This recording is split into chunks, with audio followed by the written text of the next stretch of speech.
यह कहानी है घमंडी सास और विधवा बहू की, जहां पर सास ने अपनी ही बहू को भीख में दे दिया। गांव के किनारे एक बड़ी हवेली जैसा घर था, जहां रहती थी कमला देवी, बेहद घमंडी और कठोर दिल वाली सास। उस घर में उसकी बहू थी राधा, जिसकी उम्र सिर्फ 24 साल थी। शादी के 3 महीने बाद ही उसके पति की मौत हो गई। उस दिन के बाद से राधा की जिंदगी नरक बन गई। अच्छे कपड़े छिन गए, खाना भी बचा खुचा ही मिलता, और हर दिन ताने मिलते। सास कहती, मनहूस तेरे कदम पड़ते ही मेरा बेटा चला गया। राधा चुपचाप सब सहती रही, क्योंकि उसके पास जाने के लिए और कोई जगह नहीं थी। एक दिन दोपहर का समय था, तेज धूप। दरवाजे पर एक बूढ़ा भिखारी आया। उसने धीमी आवाज में कहा, माँ, कुछ खाने को दे दो। कमला देवी गुस्से में बाहर आई और बोली, काम नहीं करना, बस भीख मांगनी है, जाओ यहाँ से। तभी सास की नजर राधा पर पड़ी।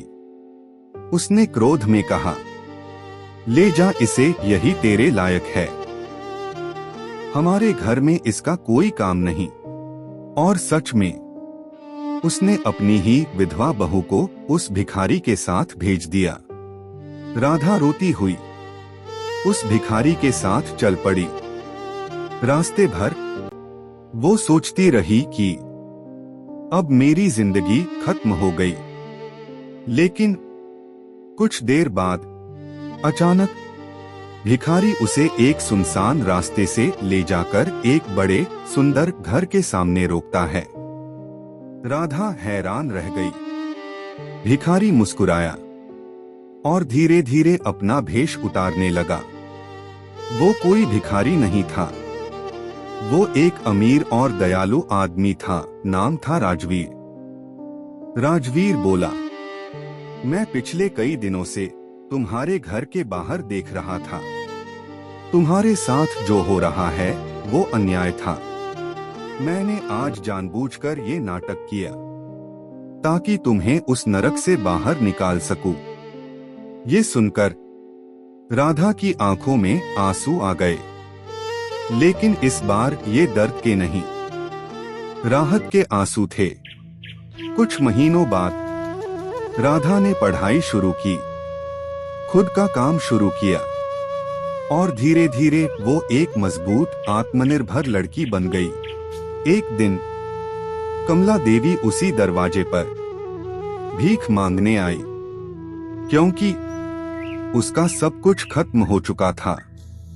दरवाजा खुला, सामने राधा खड़ी थी। कमला देवी रोते हुए बोली, मुझे माफ कर दे बहू। राधा शांत आवाज में बोली, मैं आपको सजा नहीं दूंगी, क्योंकि मैंने दर्द देखा है, लेकिन आज से मैं आपकी बहू नहीं, सिर्फ एक इंसान हूँ जो आपकी मदद कर रही हूँ। मैं आपको खाना और रहने की जगह दे देती हूँ।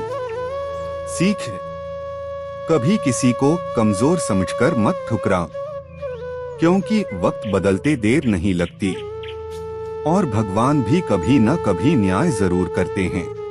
अगर आपको यह कहानी पसंद आई हो तो हमारे चैनल को सब्सक्राइब कर लेना और कमेंट सेक्शन में प्यारा सा कमेंट जरूर करना। जय श्री श्याम।